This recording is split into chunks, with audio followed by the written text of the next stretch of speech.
welcome back to Hoosier Homes and Hustles. I'm Jessica Williams. And I'm Stacy Preston, and we're both realtors with eXp Realty.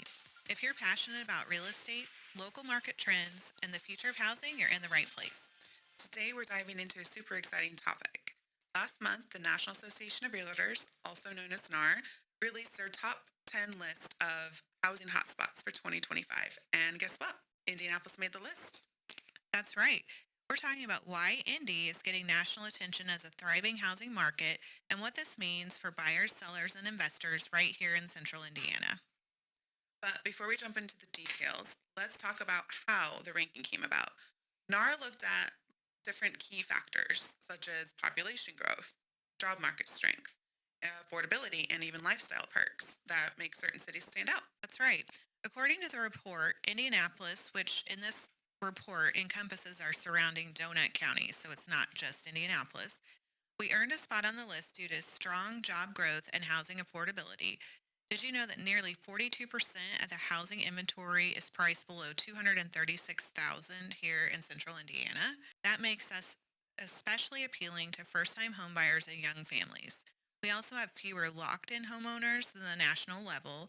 This area is likely to see more available inventory than other areas.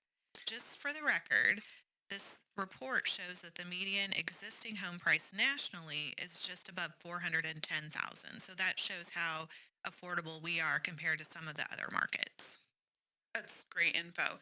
So, what is a locked-in homeowner, and what is that? Why does that matter? So I'm seeing a lot of locked-in homeowners, even though Indianapolis is lower than some of the other markets. But it's the homeowners that bought a home back with a 2.75% interest rate, and it just is not making sense for them to move for things like I need an extra bedroom or I need to downsize. So we're expecting that once the rates stabilize around 6%, those homeowners may start to move more. But what the report pointed out is that Indianapolis has fewer of those locked-in homeowners than other areas, which hopefully will offer more opportunities for buyers right here. It really does sound like when it comes to the ranking factors, Indianapolis checks all the boxes. We've got a strong economy, job opportunity growth, cost of living that is really hard to beat, especially when compared to these larger cities on the list. Exactly. Plus, Indy's ongoing development projects and vibrant community culture are just icing on the cake. It's no surprise that we're not only attracting first-time homebuyers, but also investors and families looking to relocate. So in today's episode, we're breaking down what makes Indy a housing hotspot for 2025. We'll talk about everything from job opportunities and lifestyle appeal to why this is the perfect time to get into the market, whether you're buying, selling, or investing. And of course, we'll be sharing our own insights as local real estate experts in the central Indiana market. Trust us, there's a lot to be excited about. All right, let's start with what makes Indianapolis stand out on the national level. Jessica, what's the first thing that comes to mind when you think about Indy's strengths as a housing market? For me, it's affordability. We are consistently ranked as being one of the most affordable markets in the country. And that's a huge draw, especially for those relocating from higher cost cities. I totally agree. And it's not just affordability, but it's also quality of life that you're getting for that price. All right, let's get into why Indy is such a standout market. We touched on affordability, but another huge factor is our job market. Did you know that Indianapolis has one of the fastest growing economies in the Midwest? Absolutely. We're seeing growth across key industries such as the tech sector. We got Salesforce, Genesis, Formstack, and then with our healthcare industries, we have Lilly and IU Health, and can't forget about the logistics industry with FedEx and Kula Logistics. Companies are expanding here because of our central location and business-friendly environments. This brings jobs and people to the area. And with more people moving here, the demand for housing is only going up. But here's what's great about Indy. Even with the demand, we're not seeing the same level of price hikes that we're seeing getting people priced out in other cities. Right, and that stability makes it a great option for not just home buyers, but investors as well. If you're looking for long-term rentals, short-term rentals, or mid-term rentals, it's a great option when Indy has such a solid ROI potential. And as somebody who locally invests, the numbers are pretty compelling. Yeah, that's a perfect segue into short-term rentals here in Indy. Indy's tourism scene is growing with events like Indy 500, Gen Con, and our amazing sports culture.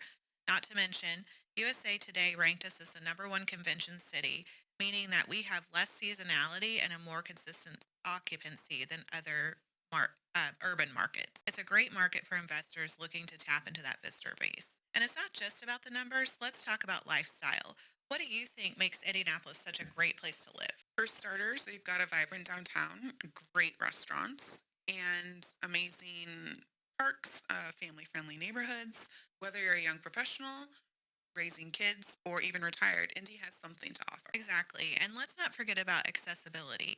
You can get across the city in under 30 minutes. No crazy commutes here. And pretty much any of our main suburbs can get you to downtown in 20 to 30 minutes, which is awesome. That's a game changer for most people.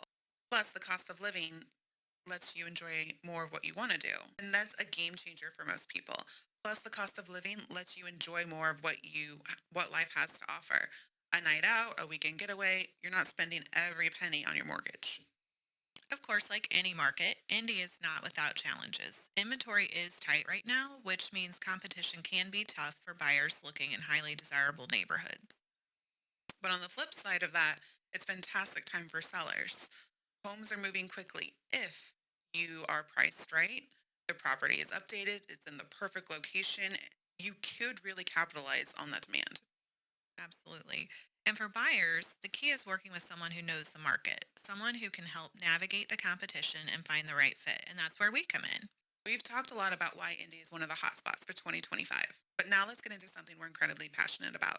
Why right now is a pivotal time for buyers. Exactly. One thing we're hearing from potential buyers is, should I wait for interest rates to come down? Are you hearing that? Totally Yeah. agree. And honestly, that mindset could cost you big time in the long run. In my opinion, waiting for rates to magically drop might not be the right move. Here's the reality. The current market, even with higher rates, is full of opportunities that buyers just aren't going to see when rates drop.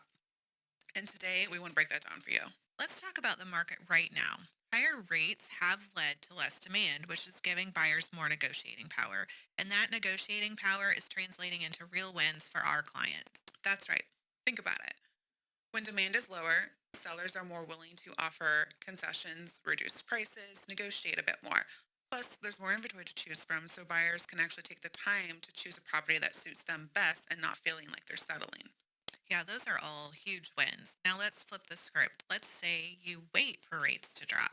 The moment that happens, demand is going to skyrocket because, as we mentioned earlier, we've got all of these buyers that are kind of holding off and they're locked into their current mortgages. Suddenly, they're going to start looking too, and buyers lose their negotiating power, prices climb. We start to see multiple offers, and things like seller concessions and credits are gone. Compare that, it's going to be very similar to the frenzy of 2020 and 2021, when the historically low rates had buyers facing intense competition and far less leverage. That's such a good point.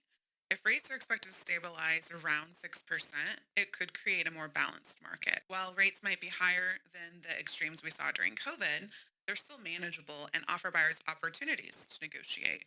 Buyers need to stay strategic depending on the environment. And that's why we believe 2025 is going to be a huge year for buyers who are ready to act now while the market is still in their favor. So we thought we would share a couple of recent examples that we've experienced with our clients just to show you kind of what is happening in the market right now. So I'll start. I had a client that came to me in December. She was a first time home buyer, and we had our buyer consultation, and she was hoping to move pretty quickly. The first win, in my opinion, is we were able to look at 5 houses in one day. And back in 2020, 2021, we were looking at a house within like 15 minutes of it hitting the market. Like we were running there and If it you was, even got a showing at all. yeah. And it was gone, by the end of the day. You weren't showing a buyer multiple properties and they weren't really able to compare a, a handful of properties because they could only look at that one and needed to decide in like 30 seconds if they were going to make an offer.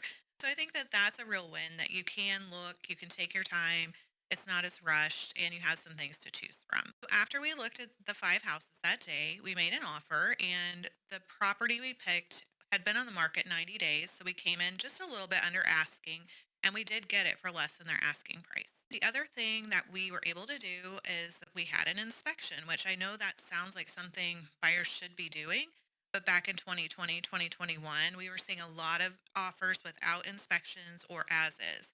So the fact that we were able to have an inspection and then also negotiate some repairs were a really great win for this buyer. In addition to that, we negotiated a seller paid warranty, which will protect her for the next year with any unexpected things that might come up with electrical, plumbing, appliances, HVAC, those sorts of things. So I thought overall that was a great win. We were able to find a house, like I said, the first day we went out and get her in a property within less than 30 days. So I have a listing example too of this is just something that wasn't happening when rates were lower. So I had a seller who had a lot of equity and a buyer was interested in the property but needed a concession to get their rates down to a more comfortable level for their payment. And this seller was happy to provide the credit because they were still getting what they needed out of the property and kind of a win-win for both. And that was absolutely something I had never had experience with in 2020 or 2021 when we were making offers for our buyers. You weren't asking the seller for a thing. So, Jessica, I'm sure you have some examples. Yeah, I'll give an example of a multiple offer situation I had recently. And to your point, we were able to see multiple homes, of course, but we ended up not offering over list. And again, this was a multiple offer situation. We were able to have the inspection done and negotiated seller contributions. And I think the most important thing I think for buyers to take away from this is that you did not have to offer over list because a buyer might assume you'd have to offer Hmm. over list if there's multiple offers on it, right? Because they really want the property. So I think it's dependent upon the inventory and the market and your other offer terms, which is why it's crucial to have a trusted realtor working with and for you. Yeah, I had a house this fall that went under contract and it had 7 offers on it. I had a buyer. We made an offer at full price, and I just assumed we wouldn't get it because there were 7 other offers.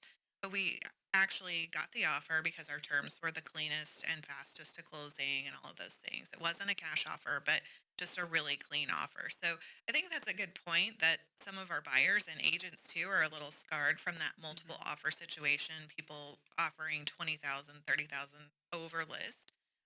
That's just not the reality right now. Right. Just a great thing for buyers. I think all of the things we just mentioned as agents allow us to protect our buyers more throughout the process, which when the market was crazy, they weren't super protected. We were waiving a lot of those things. So I think it's exciting to see the wins that our buyers are experiencing in this market. If you've been considering buying, selling, or investing in central Indiana, now may be the time for you. Let us help you navigate this market. And that's a wrap for today's episode. Thank you for tuning in to Hoosier Homes and Hustles. And don't forget to like and subscribe. And if you have questions about the central Indiana, drop them in the comments below. We'd love to hear from you. Let's hustle smarter together. See you See you next next time. time.